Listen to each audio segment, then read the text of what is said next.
Please stand by.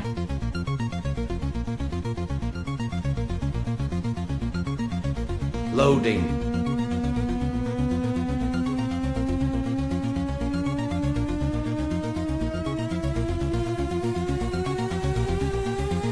Loading complete. 30, 29, 28, 27, 26, 25, 24, 20, 22, 21, 20, 18, 17, 16, 15, 14, 13, 12, 11, 9, 8, 7, 6, 5, 2, 1. Now for what you've all been waiting for.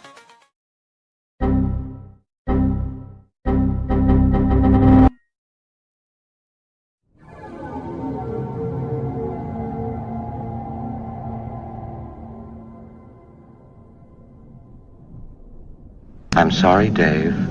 I'm afraid I can't do that.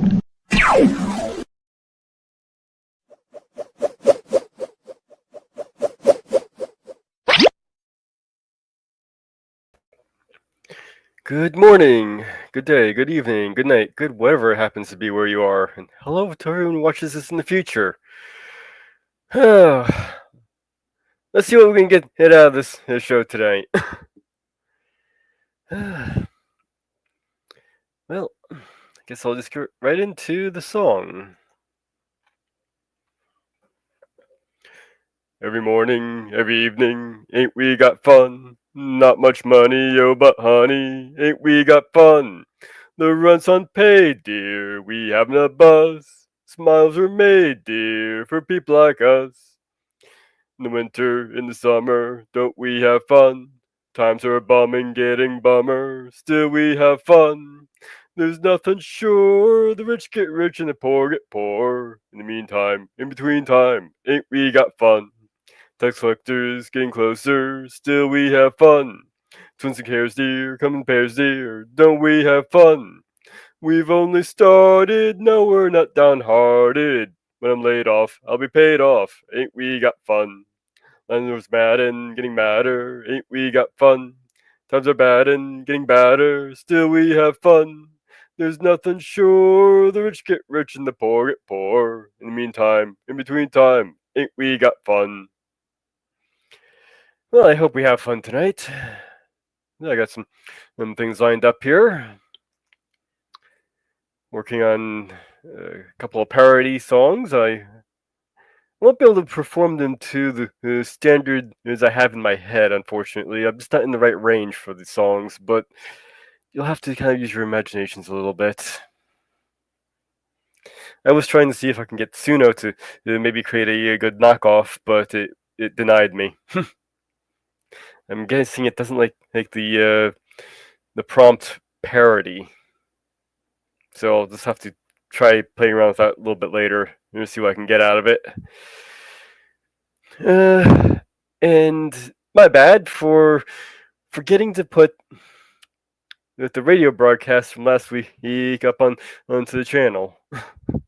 I meant to do that yesterday. I'll have to try and remember to do that at this week. So, where shall we start? Well, usually we start at the beginning, but we can maybe start in the middle if you like. How about a song?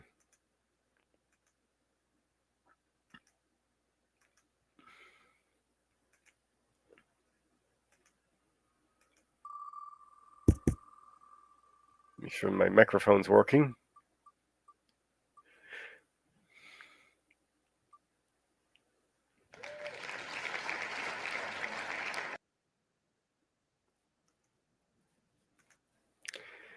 Alright, let's see here. Down on the Bula Bula Islands, where the mermaids chant, runs a big chief crocodile beneath an oyster plant. He loved to see them selfishly, queen of the white wave. Each night in his shell he'd go to sea, and in tuneful scales he'd rave. Skidamarinka-dinka-boop, skidamarinka-doo means I love you. Skidamarinka-dinka-boop, skidamarinka-doo means I'll be true. Skidamarinka-dinka-boop, skidamarinka-doo. All the time he sang this rhyme. Skidamarinka-dinka-boop, skidamarinka-doo means I love you. But when the midnight moon was pale, Kingfish Kokomo came floating over with his tail to say he loved her so. But she was true to crocodile, said Coconut. Go away. I know in a very little while you'll hear my lover say, Skidamarinka-dinka-boop, skidamarinka-doo. I love you. Skidamarinka-dinka-boop, skidamarinka-doo. I love you. I love you in the morning and in the afternoon. I love you in the evening underneath the moon. Skidamarinka-dinka-boop, skidamarinka-doo. I love you. Oh, there's somebody. Hello, my unfinished journey. Nice to have you here. So, let's get one more song out of the way while we're waiting for people to file in here. I am actually not sure if I even have enough to cover for the whole night. I was just thinking about putting up another radio broadcast to play, but I never got around to it.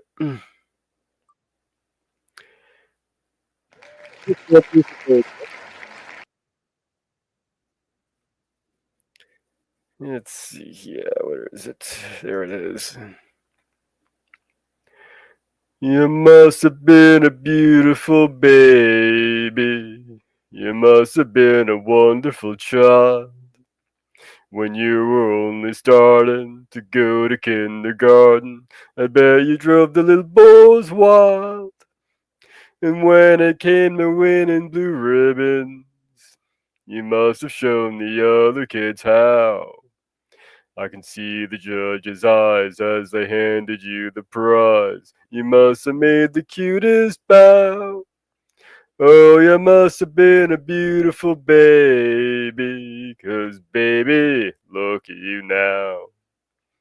Does your mother realize the stork delivered quite a prize? The day he left you on the family tree. Does your dad appreciate that you're merely super great? The miracle of any century. If they don't, just send them both to me. Oh, you must have been a beautiful baby. You must have been a wonderful child. When you were only starting to go to kindergarten, I bet you drove the little boys wild. And when it came to winning blue ribbons, you must have shown the other kids how. I can see the judge's eyes as they handed you the prize. I bet you made the cutest bow. Oh, you must have been a beautiful baby, 'cause baby, look at you now.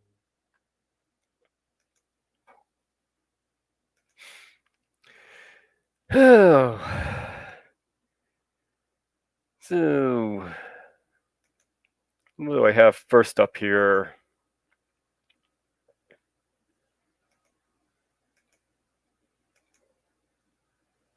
Yeah, it was a little bit later. There we are. That soon work. This one shall work. And if I hit the right button, it works.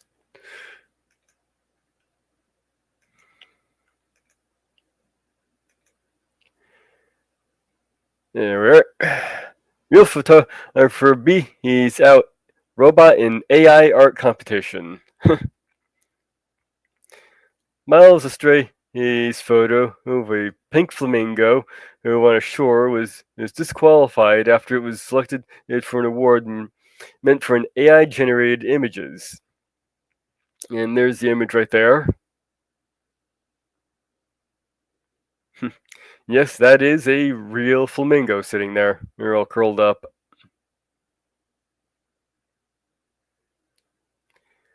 Miles Astray, Flaming in Gone, 2022, digital photo by and courtesy of the artist. In an unusual alternative event, and one photographer has pushed back against AI by not only submitting but winning a photo contest as for generative images is with a real photo they took. Miles Astray's Flaming Gone, 2022, featuring the lanky pink bird with its head hidden in its feather, as it was scratching its belly on a white sandy sand shore, was subsequently disqualified from the AI category of the 1839 award color photography contest after being awarded third place by the jury in securing the people's vote. I entered the actual photo into the AI category of 1839 award to prove that human-made content and has not lost its relevance. That Mother Nature and its human interpreter can still beat the machine. And that creativity and emotion are more than just a string of digits. Astray wrote in a blog post. Well, he was only partially successful. He only did get third place. This Uno reverse card moment comes a little over a year after German photographer Boris Elgridson won a Sony World Photography Award with his AI generated photo derived from prompt engineering on Dolly E2. Ildegensen. I have no idea if I'm getting that name right. However, he opted to refuse the reward instead after disclosing to the jury panel that he had used AI. After securing the award, Astray revealed to the team of jurors who hold high level imaging positions at the New York Times, Getty Images, and Philip, among other companies, that Flamingon was indeed a real photo. 1839 award decided to disqualify Astray's entry, a decision the photographer says he agrees with.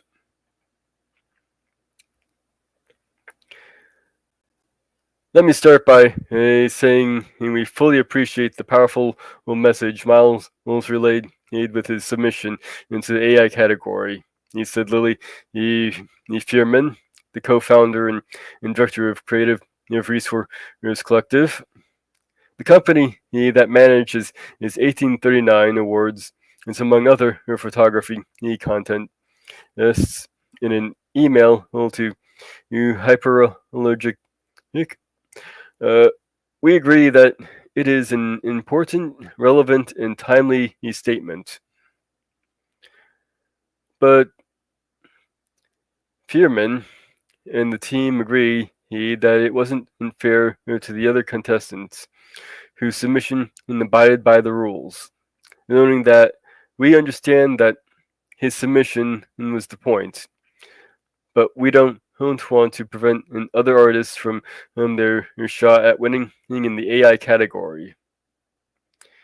There's no hard feelings between the two parties either, as 1839 Awards has asked Astray to write for them about this exact topic. No one believes in the power of photography more than we do. If you're been left off.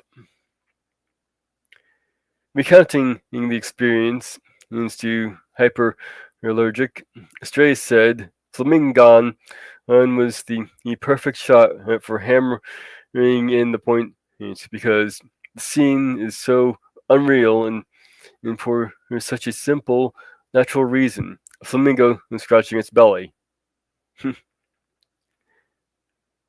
That's just getting into other stuff there.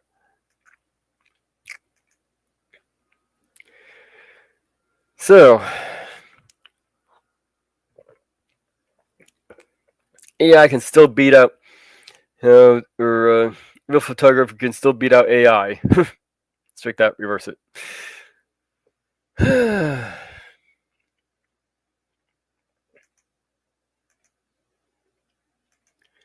And I guess we'll top that off with another song.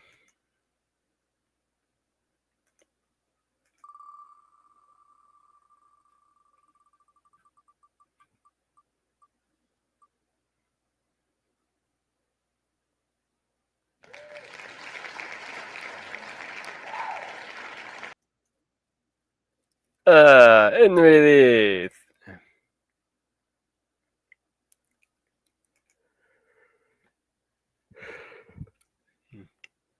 Oh boy. I'm Henriette, I am Henriette, I am. I got married to the wind next door. She's been married 7 times before, and all of them named Henry. Henry, she never will or some. No some. I'm a great old man, Henriette, I am. Second verse, same as the first. I'm Henriette, I am Henriette, I am, I am. I got married to the wind next door. She's been married 7 times before, and all of them named Henry. Henry, she never will or some. No some. I'm right old man, Henriette I am. Oh, I'm Henriette I am, Henriette I am, I am. I got married to Win next door. She's been married 7 times before, and all of them named Henry. Henry, she never will or some. No some. I'm right old man, Henriette I am. Henry, Henry, Henry, Henriette I am, Henriette I am. Yeah.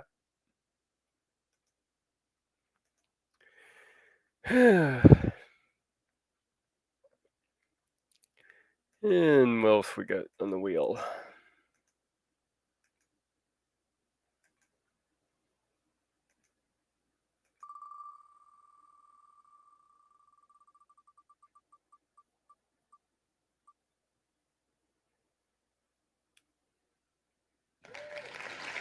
Did I do? Usually sung by a woman, but I can make it work.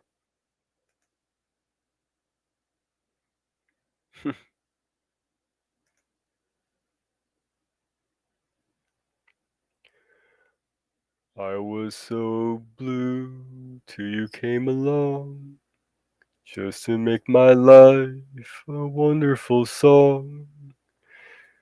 You brought sunshine just to brighten my loneliness. Is it any wonder in my happiness? I confess. Do I want you? Oh my, do I?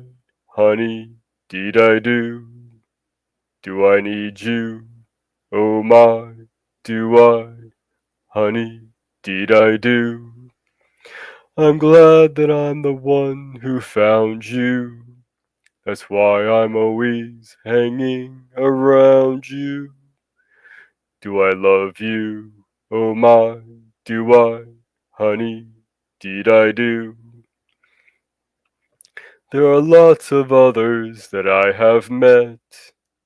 Those you meet today, tomorrow forget. You're the only one who ever could stand the test. That's the reason why I choose you from the rest. You're the best. Do I want you? Oh my, do I? Honey, did I do? Do I need you? Oh my, do I? Honey, did I do?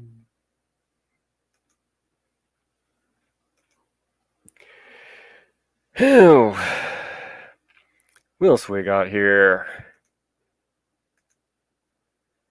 Well, I guess we'll get to the people we have lost this week.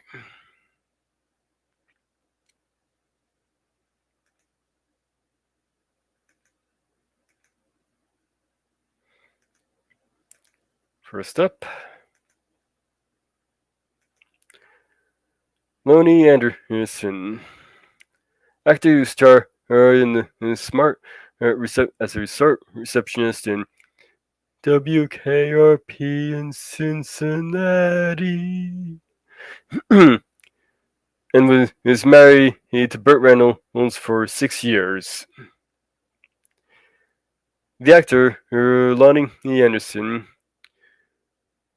who has died at age 79, and after a long illness, gained into her greatest recognition in on-screen in the American sitcom WKRP in Cincinnati, playing Jennifer Marlowe, the intelligent, cool, and collected receptionist at a flagging Ohio radio station.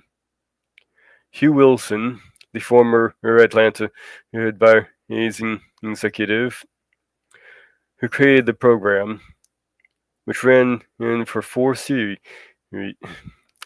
For 4 series? I think that meant to say 4 seasons. Between 1978 to 1982. And he picked Anderson for her looks, but he added she insisted she would not portray Jennifer as a dumb blonde. I don't want to play this part because I think she's just here to deliver messages and in his window dressing, she told Wilson. Let's make her look like a Kalana Turner, but the smartest person in the room.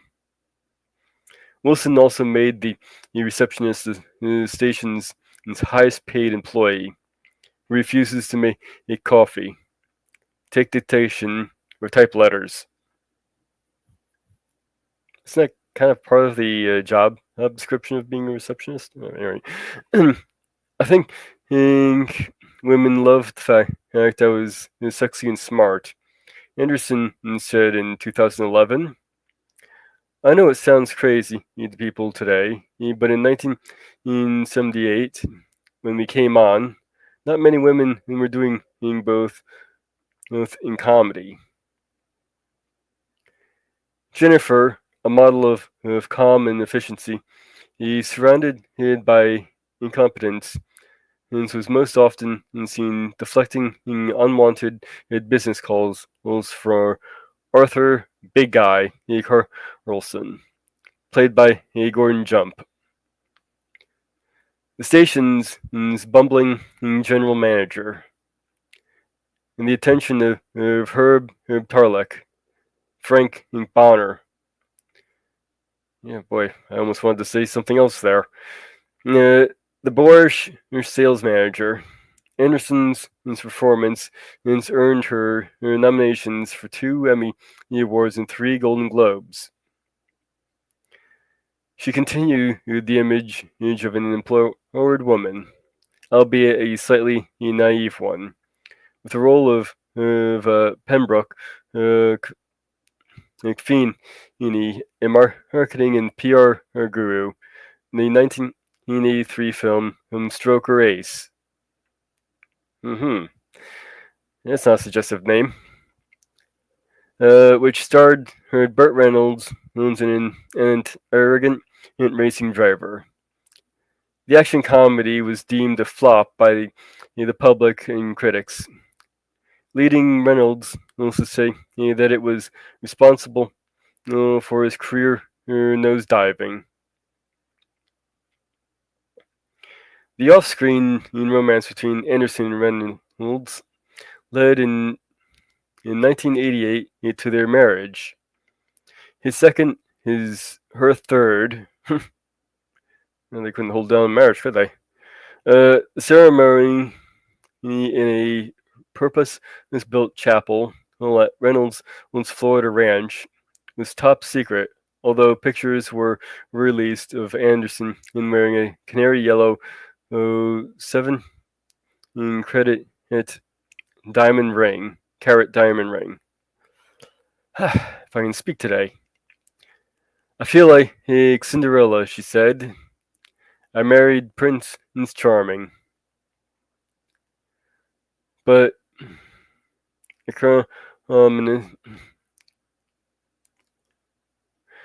But in Acrimus, his divorce followed 6 years later, and with Reynolds saying she bought everything in triplicate for everyday dresses to jewelry, to china and lenses and linens. He added that he gave her a platinum American Express card with a $45,000 credit limit that she maxed out in half an hour. Damn. Both claimed infidelity by the other. A year after the divorce, Anderson accused Reynolds of physical abuse on at least a dozen occasions. Allegedly, when he was under the influence of painkiller drugs. She later said that he failed to make some child support payments on time for Quentin, the son they had adopted. She won primary custody.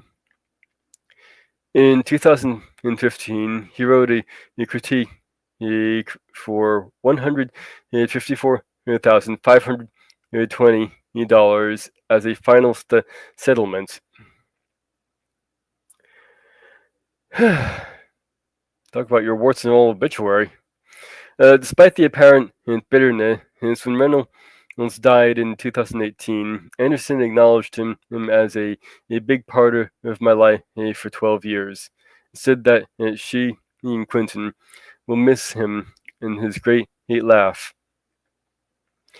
Anderson was born in St. Paul, Minnesota, to Maxine Kalin, a model, and Clayton Anderson, an environmental chemist.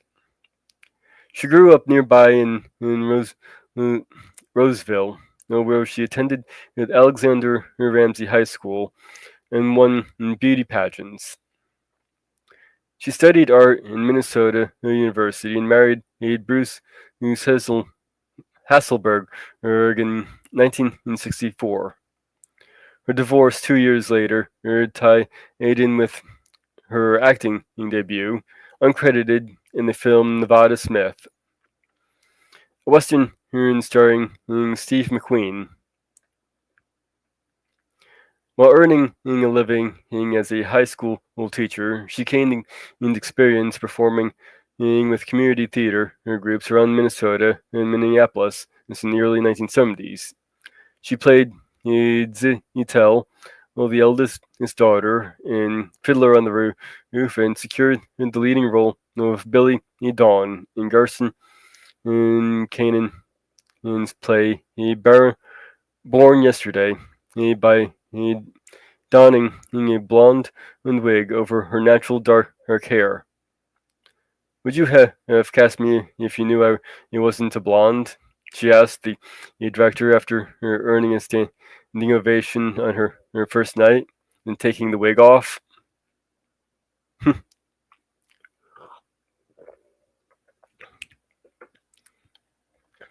In 1975, a year after marrying Ross Bickle, Anderson moved to Los Angeles, had breast reduction surgery, and dyed her platinum blonde.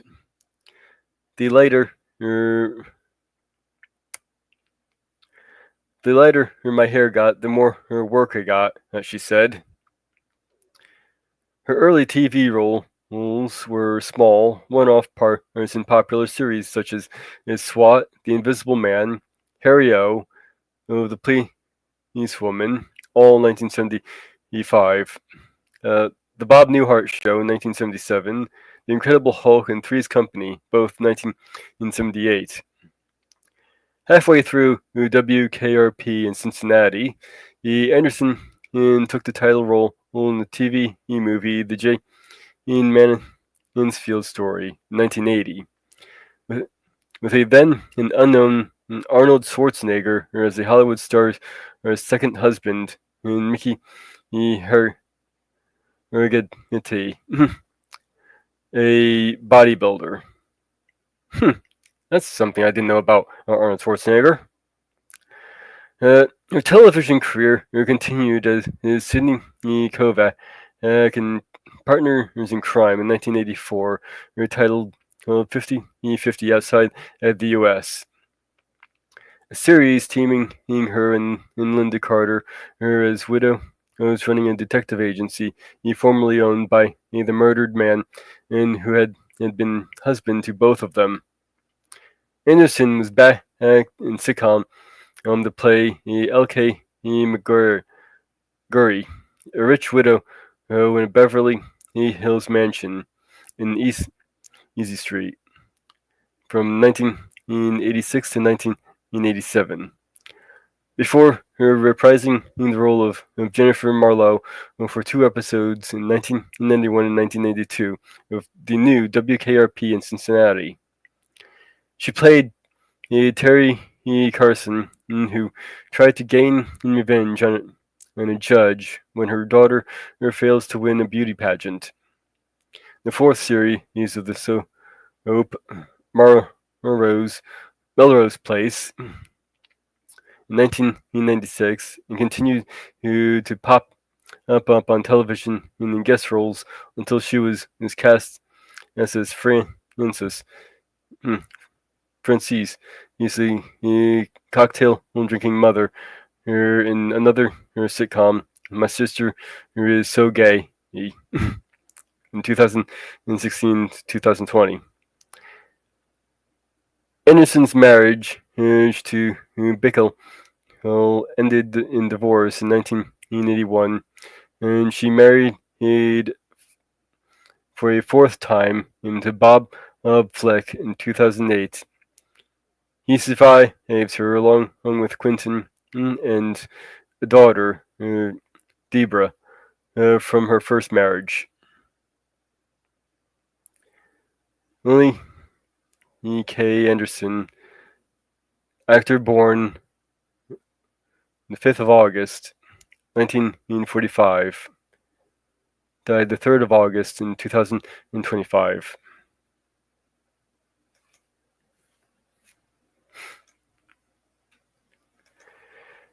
If the author of the article is from the UK, that might explain it. Yeah, that's true. They do use series instead of season in there. But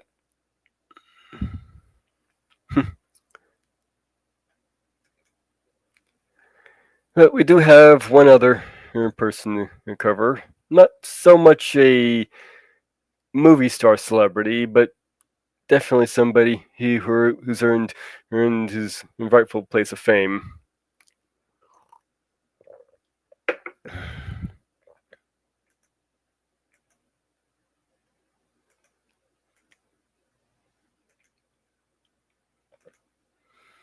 Astronaut Jim Lovell, famed Apollo 13 commander, dies at 97.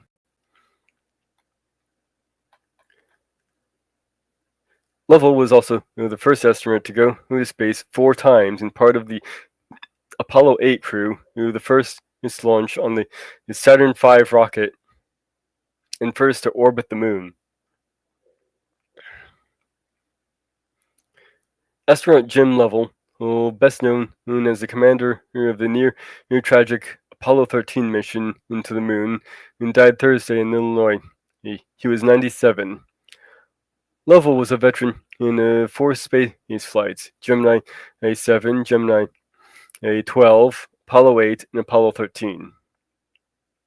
In a statement released Friday, the Lovell family highlighted his amazing life and career accomplishments. His legendary leadership had been pioneering in human spaceflight. But to all of us, he was dad, granddad, and leader of our family. Most importantly, he was our hero. The family, he said in its statement, we will miss his unmistakable optimism, his sense of humor, and the way he made each of us feel we could do the impossible. He was truly one of a kind. And we have a post here from NASA. We are saddened by the passing of Jim Lovell, commander of Apollo 13 and a 4-time spaceflight veteran. Lovell's life and work inspired millions. His courage under pressure helped forge our path to the moon and beyond, a journey that continues today. Acting NASA administrator Sean Duffy, he said in a news release, NASA sends its condolences to the family of Captain Jim Lovell, whose life and work inspired millions of people across the decades. Jim's character and steadfast courage helped our nation and reach the moon, and turn into potential tragedy into a success, as from which we learned an enormous amount. We mourn his passing, even as we celebrate his achievements.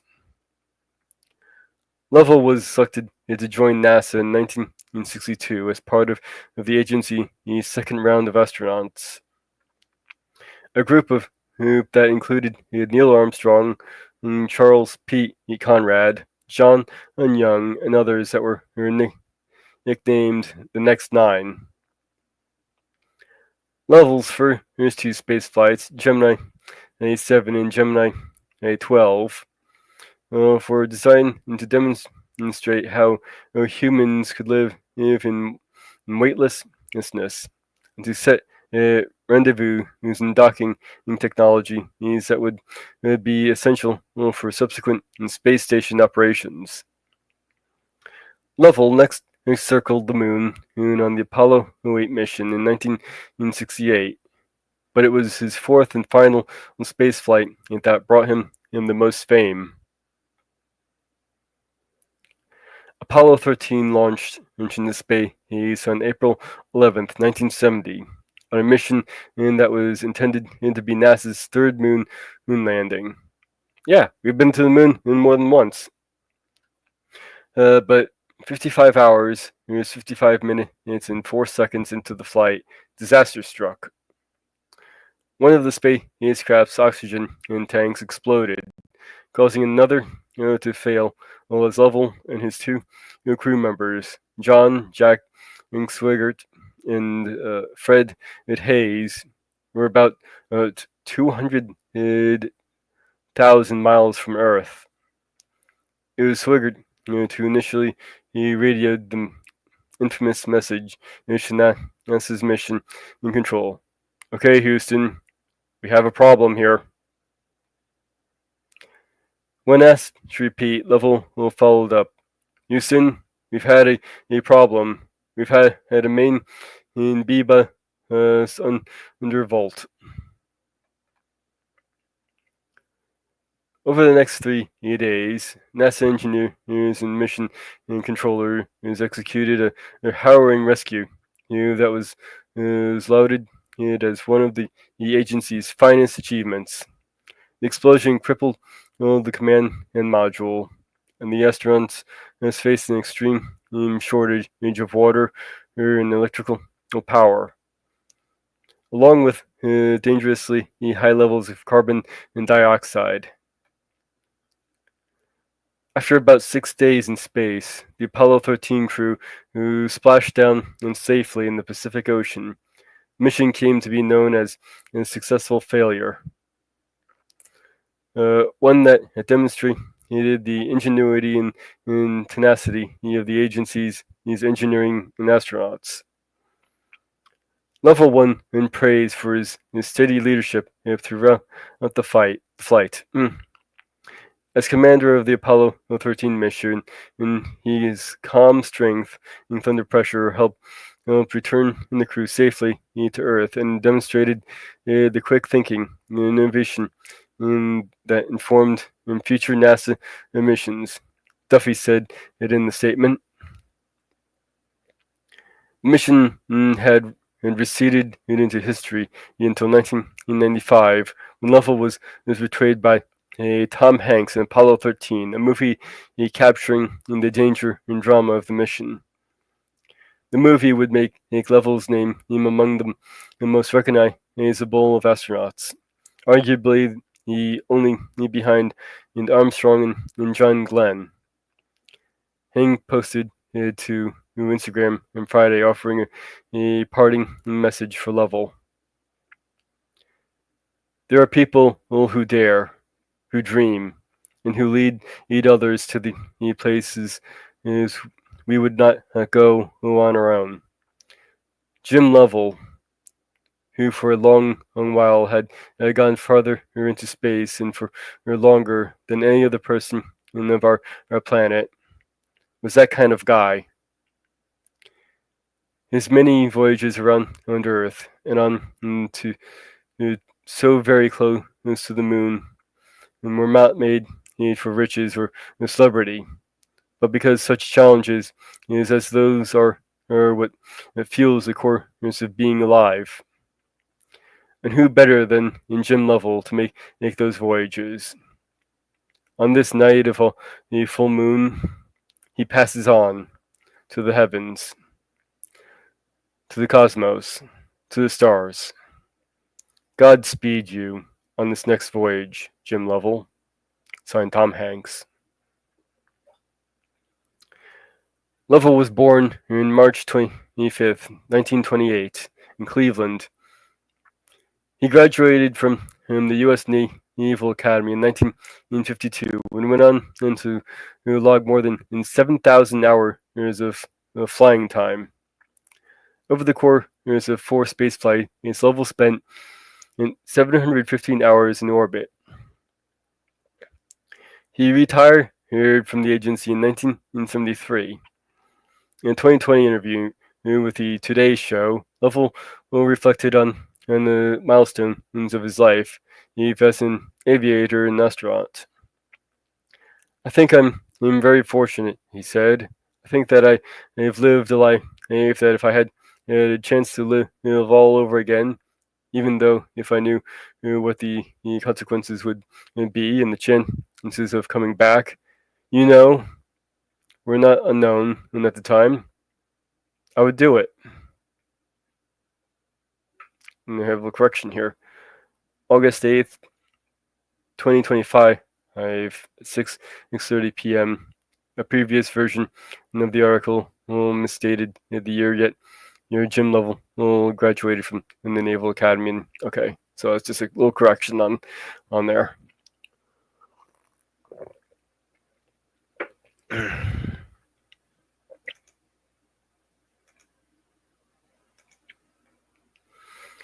Now,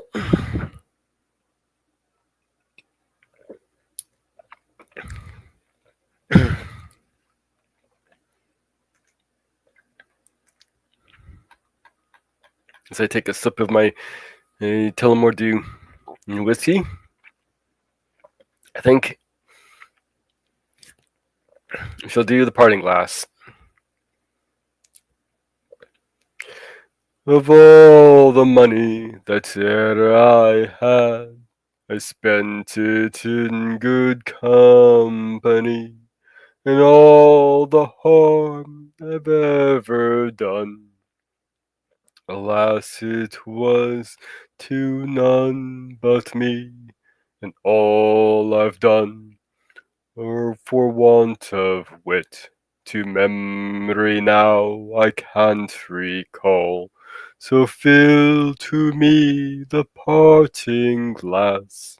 Good night and joy be to you all. So fill to me the parting glass, and drink a health whate'er befall, and gently rise and softly call. Good night and joy be to you all. Of all the comrades that e'er I had, they're sorry for my going away, and all the sweethearts that e'er I had did wish me one more stay to stay. But since it fell unto my lot that I should rise and you should not, I gently rise and softly call.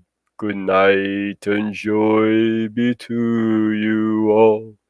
So fill to me the parting glass, and drink a health, whatever befall, and gently rise and softly call. Good night and joy be to you all. But since it has so ought to be, by a time to rise and a time to fall, come fill to me the parting glass. Good night and joy be to you all. Good night and joy be to you all.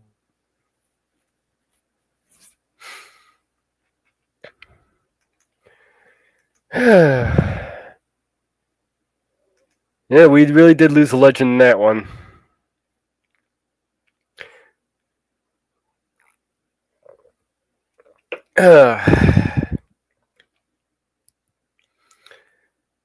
So what we get on the wheel.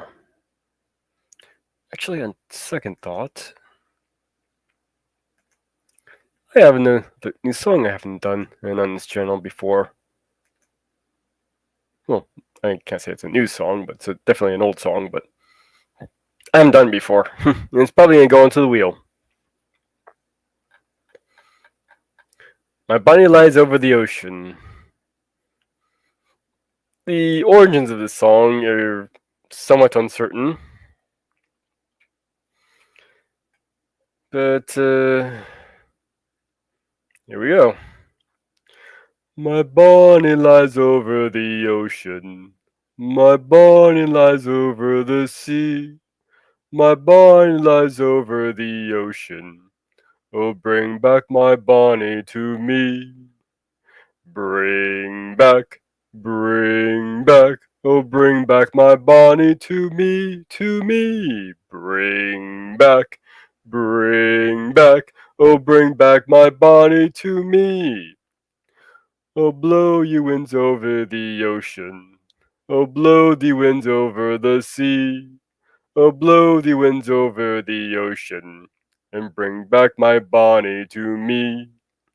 Bring back, oh, bring back my Bonnie to me, to me. Bring back, oh, bring back my Bonnie to me. Last night as I lay on my pillow, last night as I lay on my bed, last night as I lay on my pillow, I dreamed that my Bonnie was dead. Bring back, oh, bring back my Bonnie to me, to me. Bring back, oh, bring back my Bonnie to me. The winds have blown over the ocean. The winds have blown over the sea. The winds have blown over the ocean and brought back my Bonnie to me. Bring back, oh, bring back my Bonnie to me, to me. Bring back, oh, bring back my Bonnie to me. I hope you enjoyed that. Somehow that song completely slipped my mind. I actually knew it.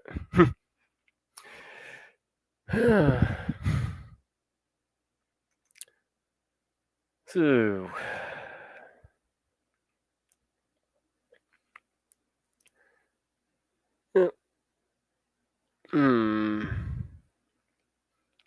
let's get on to a little bit on MTV, huh?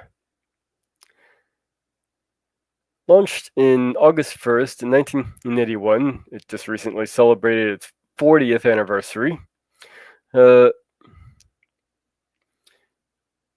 revolutionized the pop culture as the first 24/7 cable network dedicated to music videos. Kicking off the Bugle Video Killed the Radio star. Quickly became a cultural juggernaut, shaping music, fashion, and youth trends from the 1980s and 90s, or the 80s.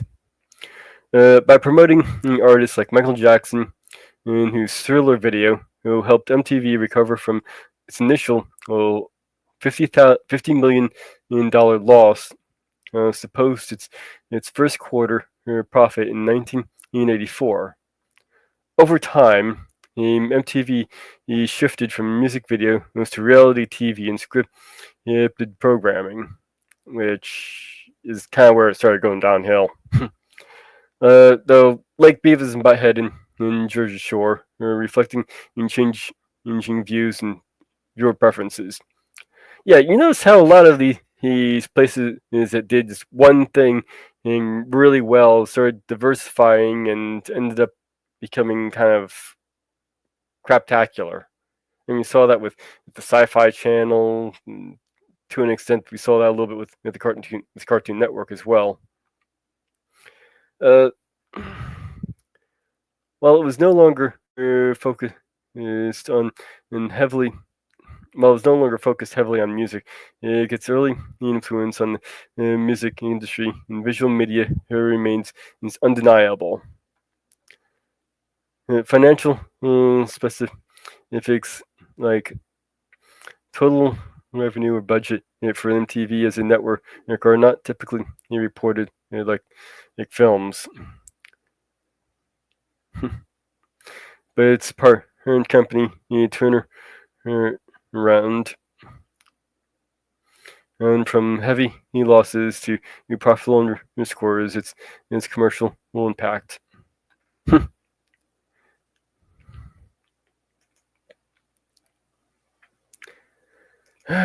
Over the ocean, my Anla is over the sea. My Anla is over the ocean. Bring back my Anna. We might have to do a parody song of that. Which makes a great segue.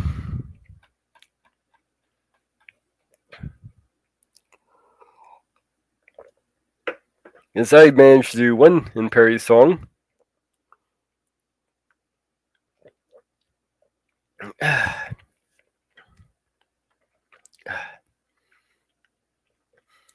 Well, we had Video Killed the Radio Star. But here's a nice modern update to that song, which I titled Digital Killed the Video Star. And again, I can't sing in the right key, so I'm just going to have to sing it in my usual key. I caught you on cable back in 92. Late night flipping channels, neon glow from you. If I was young, I was shining through. Oh, they took your fame with algorithms' endless dream. A CGI illusion where the real world's unseen. Now I see you as a prompt in AI's dream. Oh, I scrolled your content. Oh, what did you post now? Digital killed the video star. Digital killed the video star. Streaming came and broke your heart. Oh. And now we meet in an empty movie hall. Oh, we watch the rerun, and it seems so long ago. Oh, and now and you remember the time slots of the nightly shows. Oh, you were the icon. Oh, now you're the bygone. Digital killed the video star.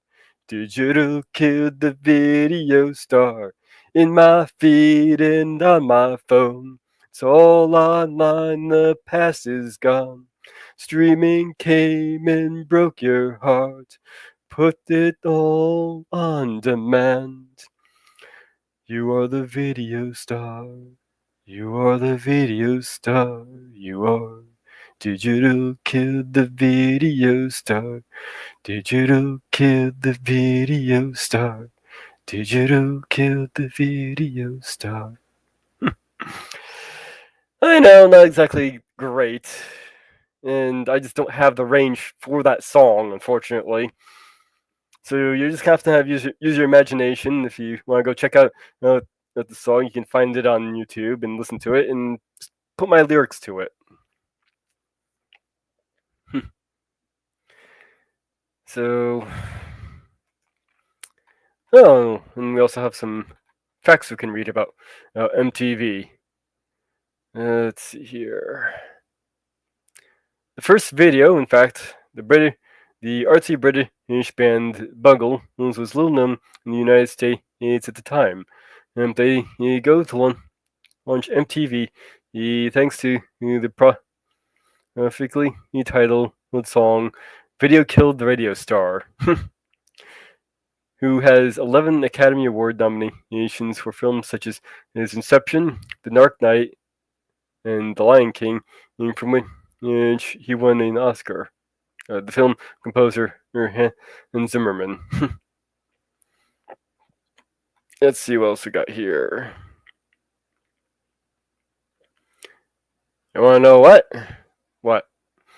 That's what. In the spring of 1982, MTV he still lacked a presence in huge markets. It's like New York City and Los Angeles. Into the I Want My MTV campaign, in which stars such as John Cougar, Mellencamp, David Bowie, Mick Jagger, and Hall & Oates taped promotional spots urging viewers to call their local cable operators and tell them, I want my MTV. Cable companies were flooded and quickly added the channel. Blacked out. In the early years of MTV, the channel showed a few videos by black artists. Rick James, whose 1981 hit Super Free was one of the videos left out. As a vocal critic of the network, David Bowie challenged VJ Mark Goodman about the lack of diversity in a 1983 on-air interview. MTV's excuse: they were focused on rock more than in R&B, funk and soul. Funk or soul.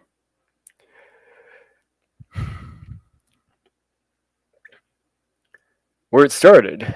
In 1984, MTV presented director Richard Lester with a special award as father of the music video for the template he set with.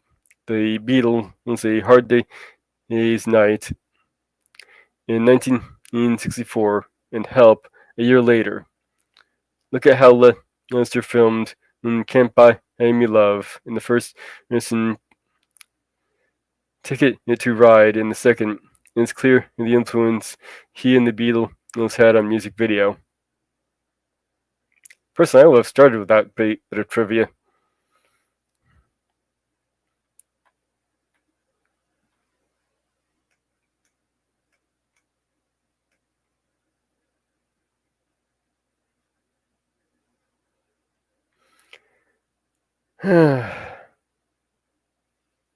Let's see here.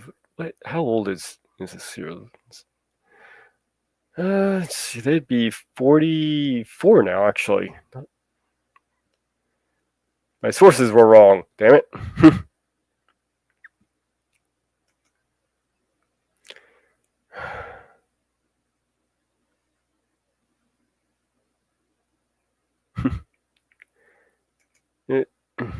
Yeah, video killed the radio star.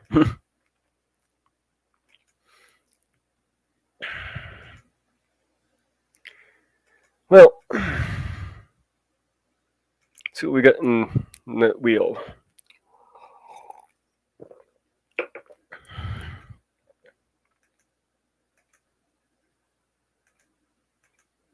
Next up on the wheel of songs.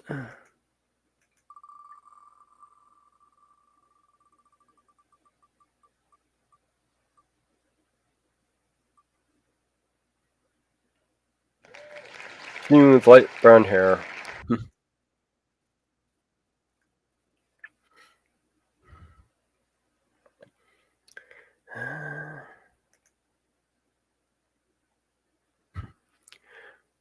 I dream of Jeannie with the light brown hair, born like a vapor on the summer air. I see her tripping with the bright streams play, happy as the daisies that dance on her way. Many were the wild notes her merry voice would pour, many were the bluebirds that warbled the more. Oh, I dream of Jeannie, the light brown hair, floating like a vapor on the soft summer air. I long for Jeannie with the day dawn smile, radiant in gladness, warm with winning guile. I hear her melodies like joys gone by, sighing round my heart, oh, the fond hopes that die. Sighing like the night wind, sobbing like the rain, wailing for the lost one that comes not again.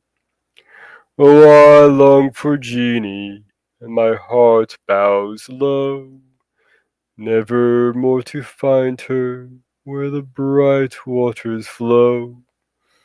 I sigh for Jeannie, but her light form strayed far from the fond hearts around her native glade. Her smiles have vanished, her sweet songs flown, flitting like the dreams that have cheered us and gone. Now the nodding wildflowers may wither on the shore, while her gentle fingers will call them no more. Oh, I sigh for Jeannie, the light brown hair, floating like a vapor on the soft summer air.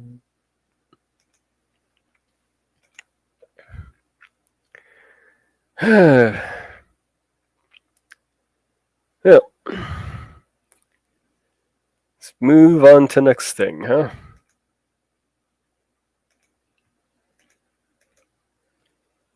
Now we have the Mystery Men. Now, actually, I learned a little something about this, and the reason why I decided to have Mystery Men and The Sixth Sense is that they were both released on August 6th is in the US in 1999. Same day, same year. The Mystery Men, a superhero comedy directed by Kinka Usher and based on Bob Burton's Flaming Carrot comics. That was something I did not know. Follows a ragtag team of amateur superheroes with quirky powers, led by Ben Stiller. Not really much of a Ben Stiller fan myself, but Hank Azaria and William H. Macy as they battle a criminal mastermind. Despite a strong ensemble cast and positive critical reception and for its humor, the film struggled with a troubled production and marked by a cast dispute and some challenges as with late 1990 CGI. With a budget of 68 million, it grossed only 33.5 million. Yeah, it's a bomb. That's not doing good. Worldwide, making it a box office flop. However, it later gained a cult following through home video and TV broadcasts, appreciated for its offbeat charm.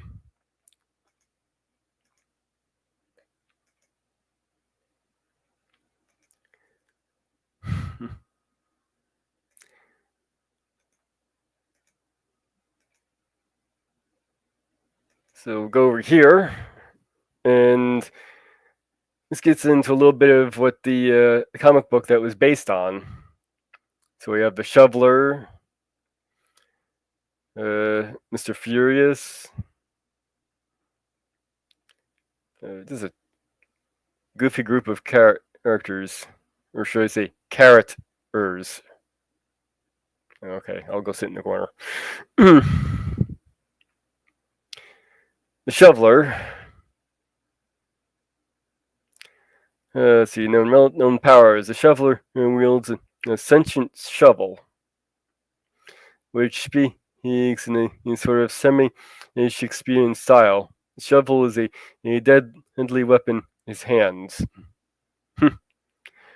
Okay, so in the comic book version, the shovel could actually talk and was sentient.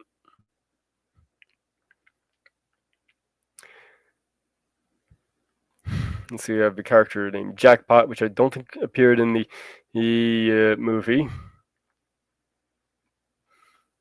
Mr. Furious. In the comic book, Mr. Furious is so angry about crime that Mr. Furious is so angry about crime that he's impervious to bullets. He is not adverse to using machine gun on opponents. Now, the movie version of Mr. Furious was just some guy who feigned anger.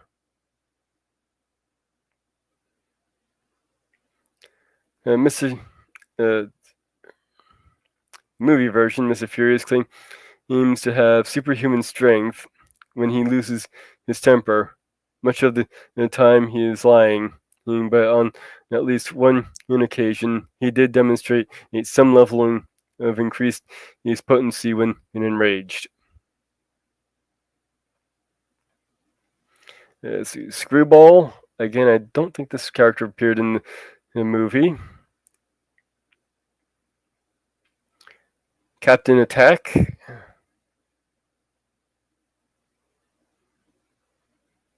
His suit is covered in dozens of guns. Okay. Bondo Man. Mystic Hand. Sounds like he's fun at parties. Mystic Hand and had Mr. Hand can come off. Mr. Hand's hand can come off and float around the room to punch, strangle, or poke an enemy in the eye. If he loses sight of them, however, they can get lost out of his control. It's sort of like Arms Fall Off boy there from DC. Star Shark. Let's see here. Let's find some of the Spleen. Okay. Real name unknown. Apparently, this was a character from the comic book. Spleen can break wind when it, which is so toxic that those in the gas pass out. So they basically kept the character's abilities pretty much comic book accurate.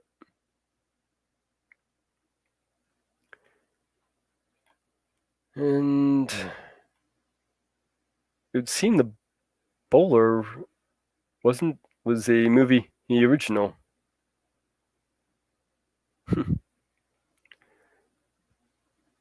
Most competent character on the team, I would have to say. I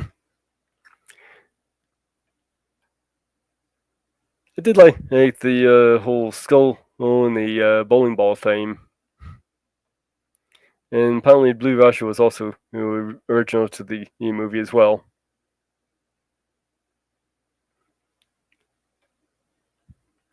And so is the Sphinx, who can cut guns in half with his mind. Okay. Invisible Boy, again an original to the movie. Able to turn invisible, but only when no one is looking at him. If people do look at him, he becomes visible again. And he apparently has to get naked to be completely invisible.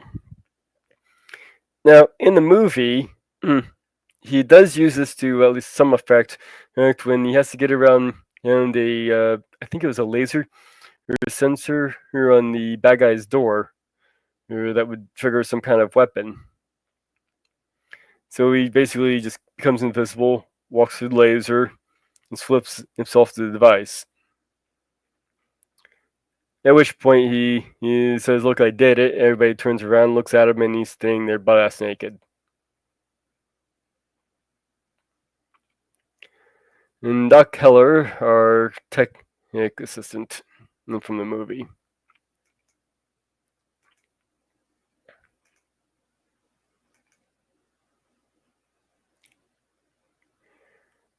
And this is a quick interlude as a Molly steps in to say hello and get scritches.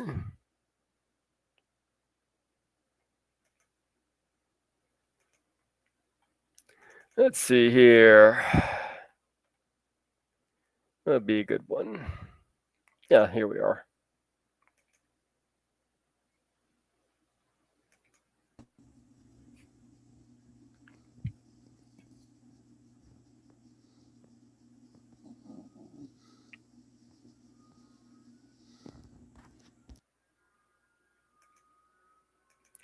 There's your Molly for tonight. Now,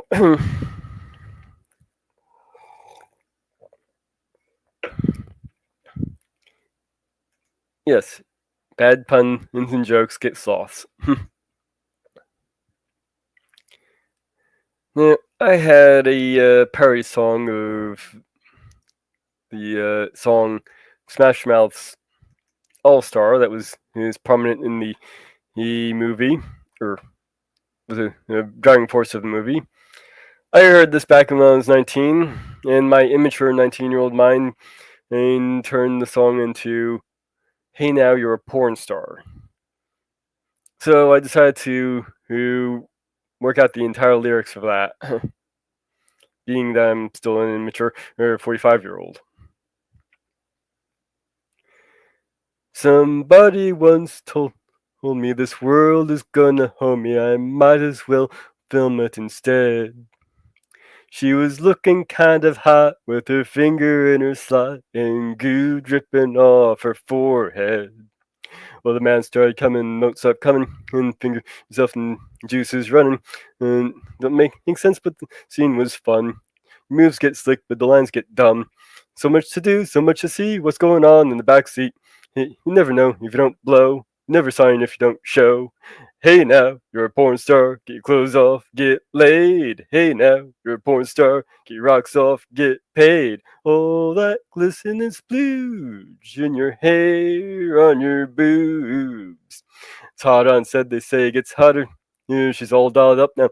Wait till you get on her. Yeah, but the crewmen beg differ, judging by her quiver as your Big Dipper. Trick is a chore, you're getting pretty sore. She's getting ready, might as well get her. Your ends are on fire. How about more? That's the way I like it.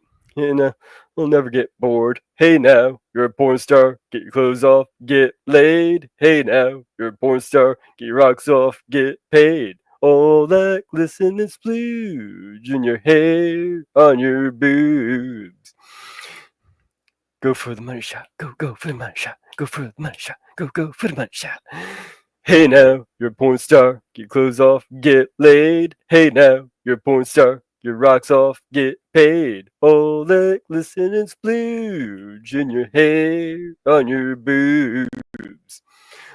Somebody once asked, can I spray you up the ass? Yes, need to get my off in this place. I said, yep, what a concept. I could use a little fluffing and to try and keep up with this pace.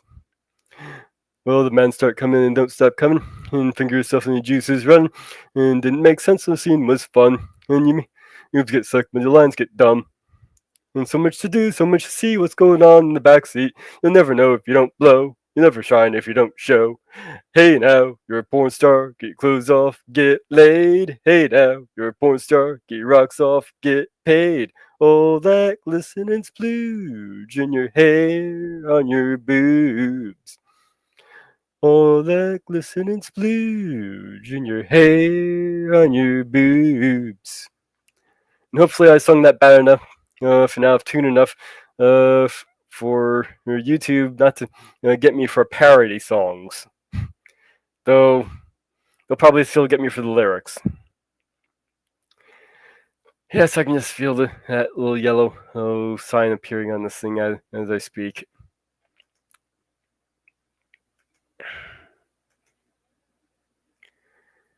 How about we get to the next thing here?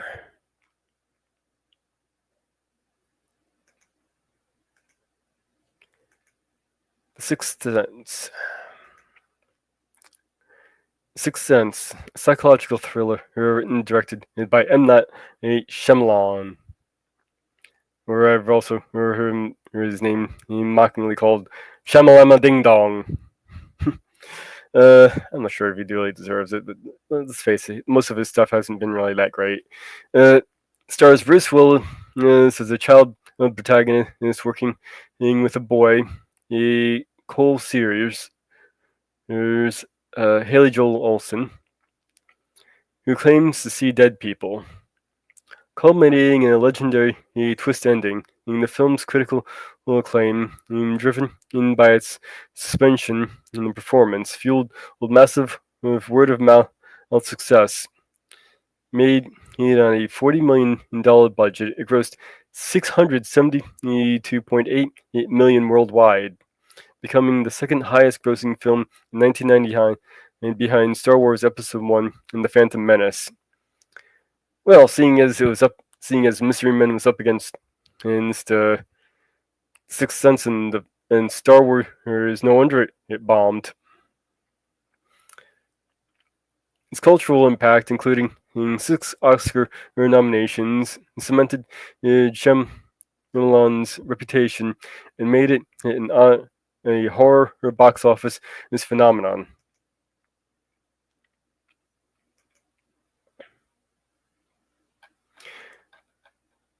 Now, I was pictured sort of a sequel to this movie, which has been kind of bantered about a little bit here and there. But this is kind of my take on it. Now, I use Grok to kind of flesh this out a little bit, but it's still pretty rough draft. This movie, of course, takes place 25 years after the original, roughly. Where now Dr. Cole Sear, with Haley Joel Olsen reprising the role. I feel that's important for the character. Has gotten in his PsyD, he become a psychologist, working to counsel on both the living and the dead. As we saw in the near the end of the first movie, he begins talking and counseling the dead who show up who want to tell him something.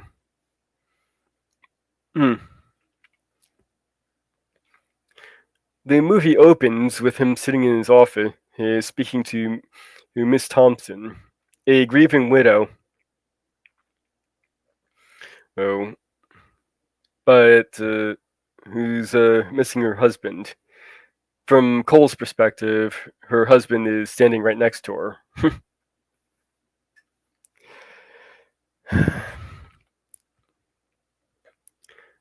After the session is coming to an end, and he uses his cues from her dead husband to help along the process of his counseling. And near the end of it, he uses a visualization exercise where he has Mrs. Thompson close her eye. At which point he holds up a notepad that telling the ghost to stay behind. And Mrs. Thompson thinks Cole and leaves his office, and he begins counseling the ghost more directly. At which point, Cole's secretary, Sarah, overhears him talking, thinking he's talking to himself again. Interrupting Cole, she informs him that it's 3 o'clock is here. A young girl named Elena Monroe. The young girl, a 10-year-old old, who's been suffering from night terrors and hallucinations, apparently, according to teachers, and has been lashing out emotionally. She has a seat in Cole's office, with clutching in her tattered stuffed animal. She seems anxious and withdrawn, and with her eyes darting around, and occasionally looking over at Mr. Thompson, the ghost who's still standing in the corner of the room. Cole notices is that Milena seems to be able to see Mr. Thompson, and quickly puts together that she also has the ability to see the ghosts. He introduces her to Mr. Thompson, and they have a nice chat. And the way out, she notices a picture on his wall of Malcolm Crowe, the character that Bruce Willis played. Cole notes that this is a man that helped him out when he was a boy. And Elena asked if she could meet him, but she said that it had been a long time and since he had seen him.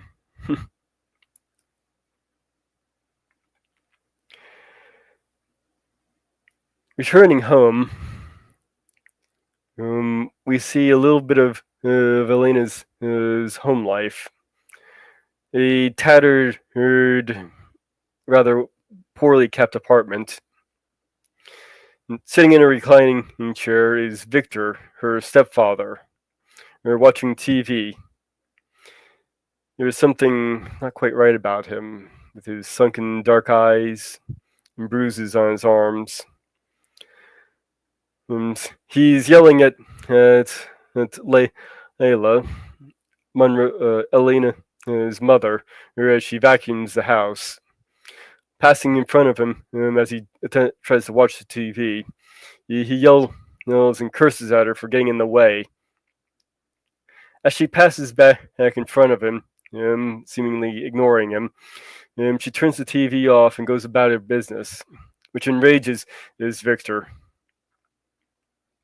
following her and screaming at her as she goes into the kitchen. He yells, "Don't you ignore me when I'm talking to you!" Followed by an escalation of violent ruckus that can be heard in the kitchen. And during the whole time, Melina is cowering in the corner, clutching her stuffed animal, terrified. That night, Victor awakens Elena, grabbing her by the shoulders and shaking her, yelling, "What did you tell her?" He believes Elena is turning Lila against him, unaware he's dead.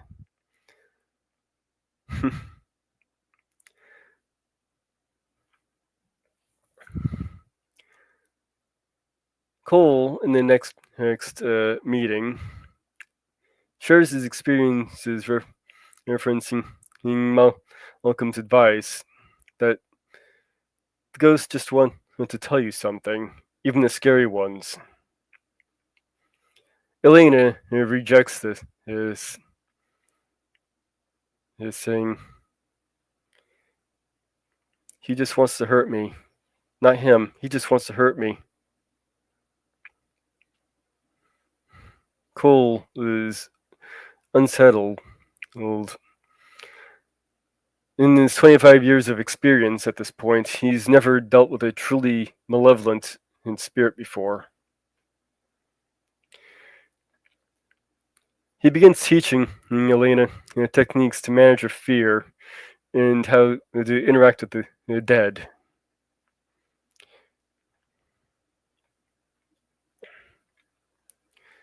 At home, Victor's attacks escalate as he becomes enraged at Layla for getting them evicted from their apartment. and having to live with her sister.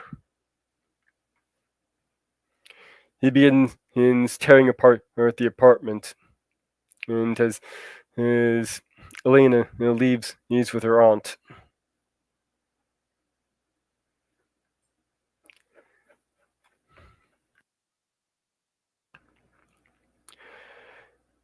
On the next encounter, Cole takes Elena to on a little bit of a field trip where they encounter a phony psychic medium, noticing several ghosts in the audience.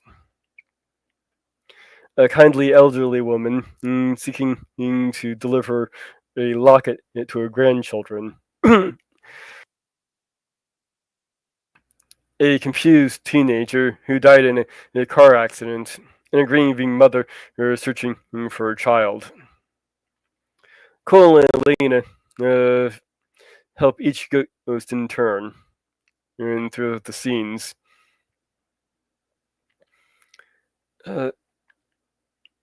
And they ultimately out the phony psychic medium as a fraud.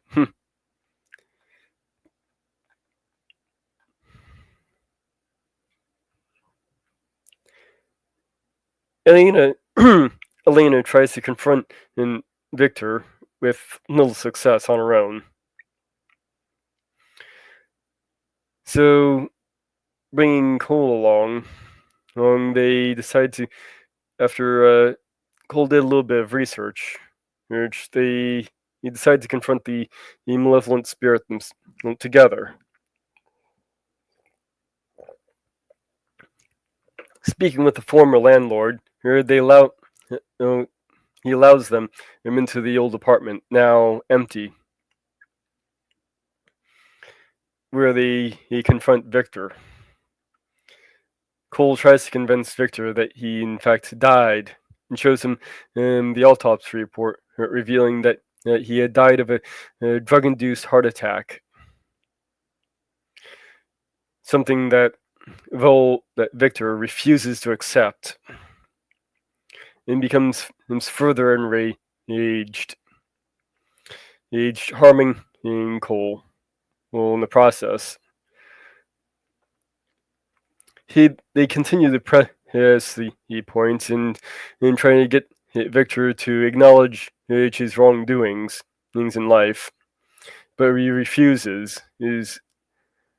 Until his anger reaches a fever pitch, at which point a darkness seems to form a tunnel, which drags him in. Victor tries to grab Elena and drag her in with him, but he seems to have lost all tangibility at this point, and he vanishes. At this point, Elena's mother, her Lila, comes out of the kitchen and hugs her daughter, comforting her. Cole puts his hand on Lila's shoulder and tells her that her daughter will be fine now, that she's safe, that she can now move on. We find out it's at that point that at the scene where the ruckus in the kitchen was Victor killing Lila, and the reason why they had to move out and Elena was now staying with her aunt was she had no other family.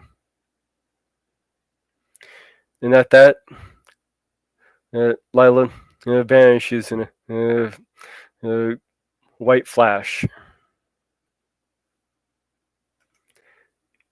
Like I said, it's a little rough around the edges, but it's just kind of a idea in my head.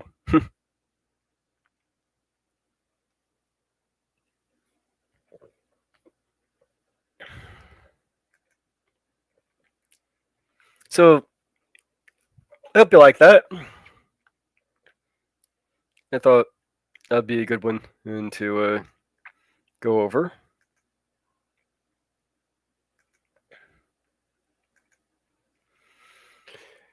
So What else do I have here? Oh, yes. I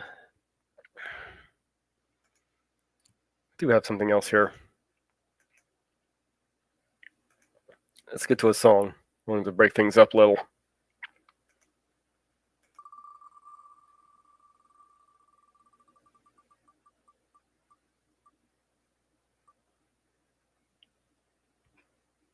In my shadow. Somehow that seems appropriate after the little story.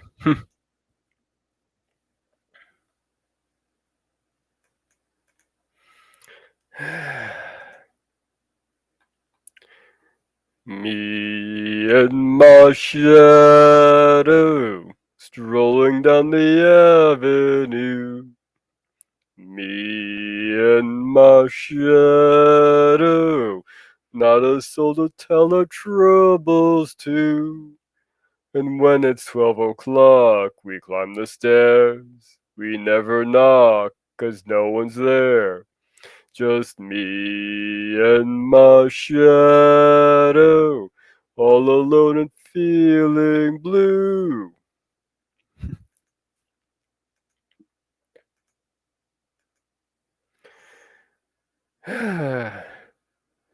So, finally,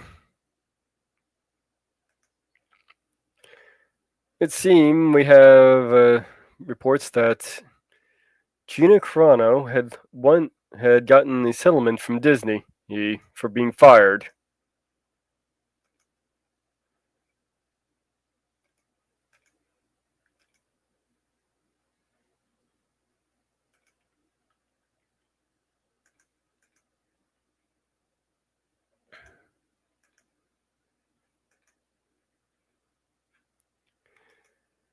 Disney's settlement with Mandalorian actor Gina Carano isn't in capitulation, and firing her was. Actress Gina Carano, Lucasfilm, and its parent company, Walt Disney Co., have settled with the federal lawsuit filed in which Carano claims that in 2022 she was wrongfully terminated from her role in The Mandalorian after she expressed her conservative political views on social media. The settlement in detail have not the settlement details have not been made public, but Lucasfilm released a statement praising Carano on-set professionalism and expressing the hope of identifying an opportunity is to work together with Ms. Carano in the near future. That's an interesting statement they would make, considering that part of what she was asking was get her job back. I'm here to beg everyone to remain calm, avoid using the four C. Cancel culture is this the end of it? Incorporate capital capitulation. Is this another example of it? No and no. Cancel culture has long been an amorphous and often recklessly applied term used to describe a litany of events, including but certainly not limited to male predators losing their jobs, students protesting in their school choice of graduation and speakers, and outrage over J.K. Rowling stance on transgender women. Recently, however, has taken a far more concrete shape that looks astonishing, like the White House where President Trump continue to literally cancel all manner of things, including U.S. membership in the World Health Organization and regulatory power of the Environmental Protection Agency and huge portions of Medicaid. He recently fired the head of the Bureau of Labor Statistics after the Bureau documented weaker than expected number for July and downward revision for the previous 2 months. Is this still going to be about Gina Carano?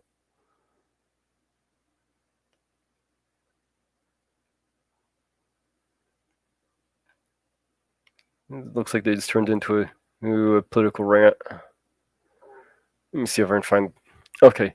So while it is tempting to see Disney selling with Chrono as a price of a larger and very worrisome hole, particularly when Elon Musk financed her lawsuit, it was in fact simply the right thing to do.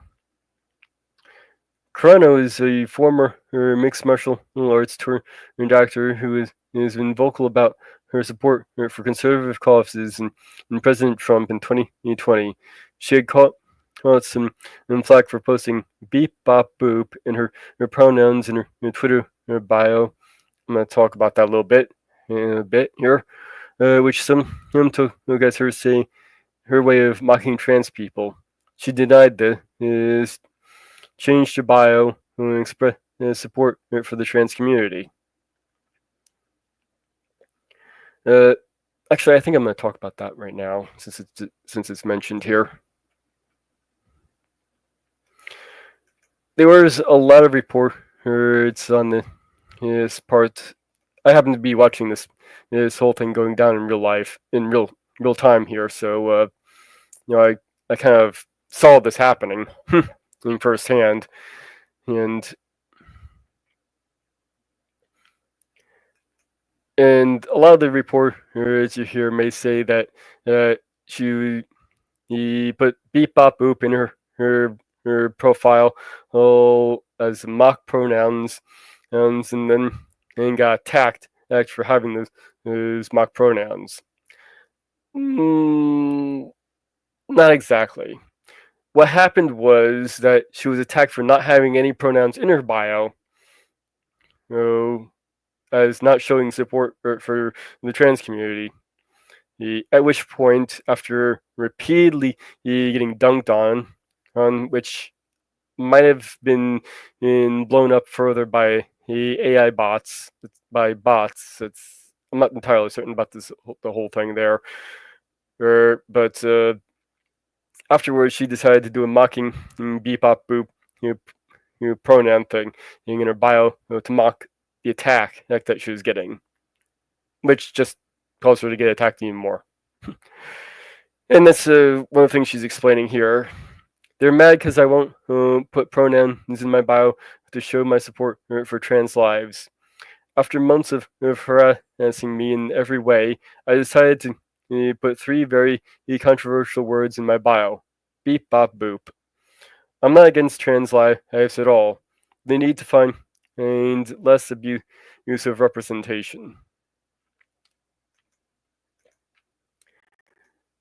Well, it's a shame that the representation that you were seeing was that.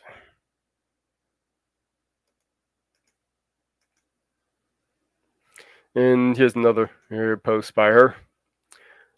Beep Bop Boop has 0 to do with mocking trans people, and 100% to do with exposing the bullying mentality of the mob that has taken over the voices of many genuine causes. I want people to know you can take hate with a smile. So, boop you for your misunderstanding.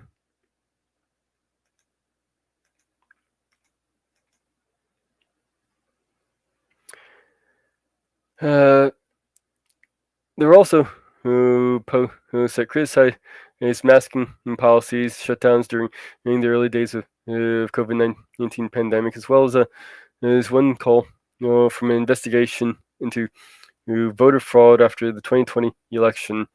But it was a repost on Instagram, and that cost her job. In February 2021, and she reposted a famously horrific image of a half-naked Jewish woman fleeing from a mob with a moronically simplistic message about divisive politics. Actually, I happen to have the screenshot of that too. So we'll just flip over to that and read that. So this is the post that got her canned. I'll let you be the judge just to whether I've heard two versions of how this should be taken, and one is more of an anti-Semitic take, and the other is more of just a comparison. I'll let you judge for yourselves. And then uh, Jews were beaten in the streets not by Nazi soldiers, but by their neighbors, even by children. Because history is edited, and most people today don't realize is that to get to the point where Nazi soldiers could easily round up thousands of Jews, because the government first made their own neighbors hate them simply for being Jews. How is that any different from hating someone for their political views? Now, like I said, the more generous take of this is that she's simply making a comparison, and particularly making a comparison to her own political views as to how conservatives are being demonized in her view. And the less genuine take is that she's just being anti-Semitic here. Reading the post, I think she might actually have a point. Though I'm not so sure she's applying it to the right group.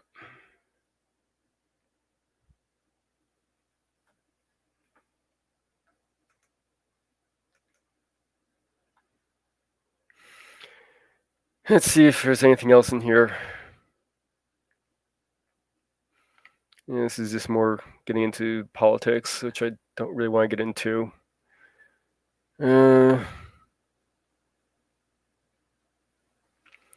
Bad publicity is never very good for an entertainment property, and whether it was explicit in her contract or not, apparently getting political, in a left-leaning way is okay, from what we've noticed. Chrono did represent, to a certain extent, The Mandalorian in Lucasfilm and Disney. Unfortunately, the entertainment industry increasing reliance on social media has created a world in which actors and other creative types are expected to amass millions of followers on platform.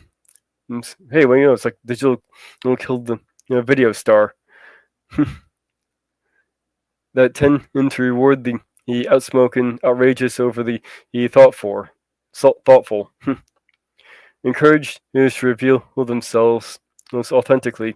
The stars can find themselves prodded by fans to comment on current events. When they refuse to respond in a way that certain foul was considered insincere or politically incorrect. I think I'll stop up there with that, but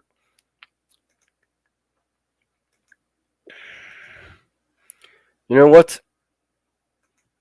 Methinks Disney, Lucasfilm, Marvel, they're kind of all the same thing now, are just a bunch of fucking hypocrites.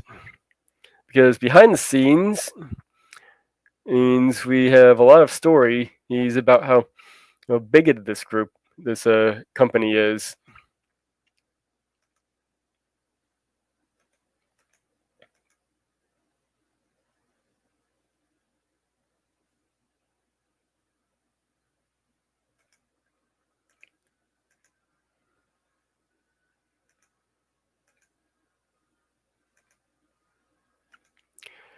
This is Bo DeMeo. He is the guy who I pretty much give him just about full credit for the success of X-Men '97, and personally, but he was fired and his credits stripped of him shortly before the show started. Officially, it was cited he was behaving inappropriately. Though he refutes this claim, he claims that he was fired for other reasons. In this particular post, he says, "This is an example of a somewhat decent one. This discussion and fights I would have over X-Men, and would literally have me drinking at night. That it was so stressed, and because they'd make it personal. In season two, I had a film noir style subplot involving Bishop, Time Cop, and Polaris, Femme Fatale. There was a scene in where they go skinny dipping in the Savage Age land, and Polaris makes a magnetic bubble around them as they start kissing, and then the bubble goes under your water. I was told by your favorite Marvel exec that I was creepy for writing in the scene, and that it was skin in Max. My sense, because she seemed to have a ton of issues with black people on the crew, and myself was something about the big black dude with the white woman and felt wrong to her. And this isn't the only time I've heard claims of racism. There's another report of somebody not getting a higher up position because they weren't black enough. There's also been in other claims as well. Let's see if I can find in my little list here.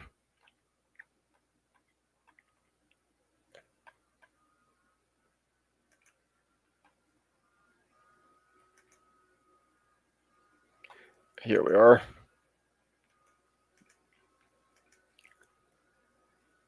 Let's see here. Oh, that's the not black enough thing I mentioned.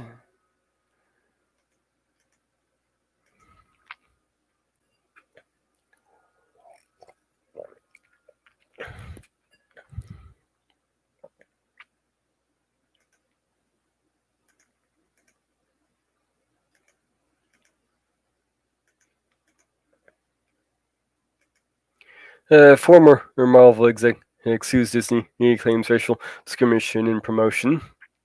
Actually, I think this might be not black enough thing as well. Goes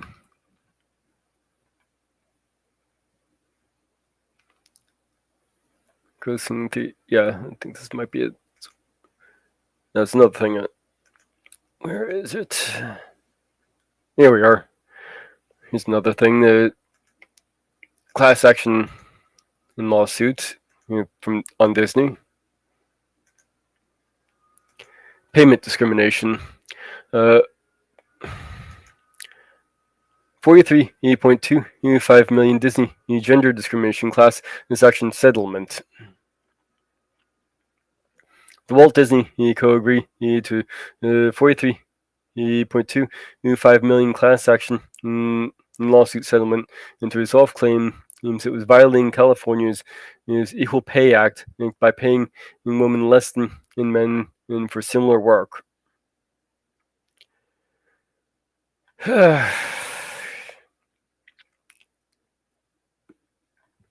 So we have them paying less. They are doing all this racial crap behind the scenes. Well, they're trying to put out a front of being diverse.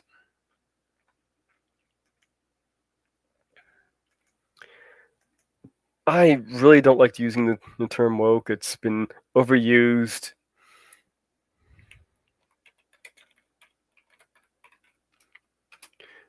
And poorly defined in the negative. And of course, a lot of people like to argue that it only means awareness of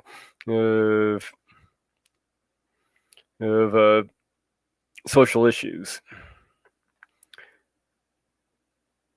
So it also has that whole thing to it. But in around 2019, 2020, it did take on another. It was coined in for another definition, in which has a disapproving way of using it.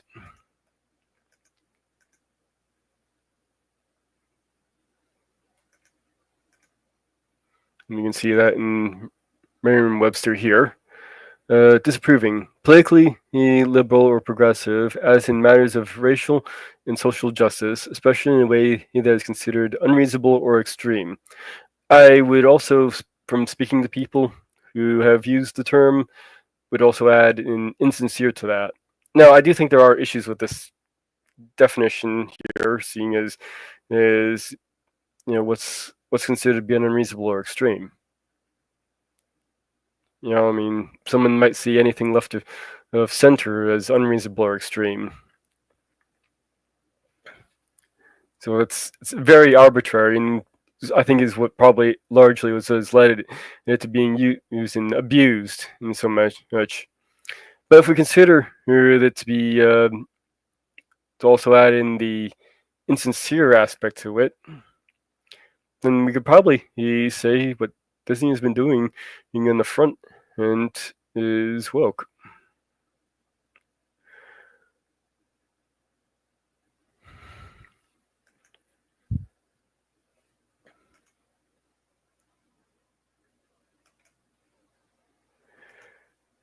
Like I said, that's a term in that context that has been heavily abused to the point of being almost useless now. I seem to have reached the end of my show, and so I will bear you all farewell. So long, Auf Wiedersehen.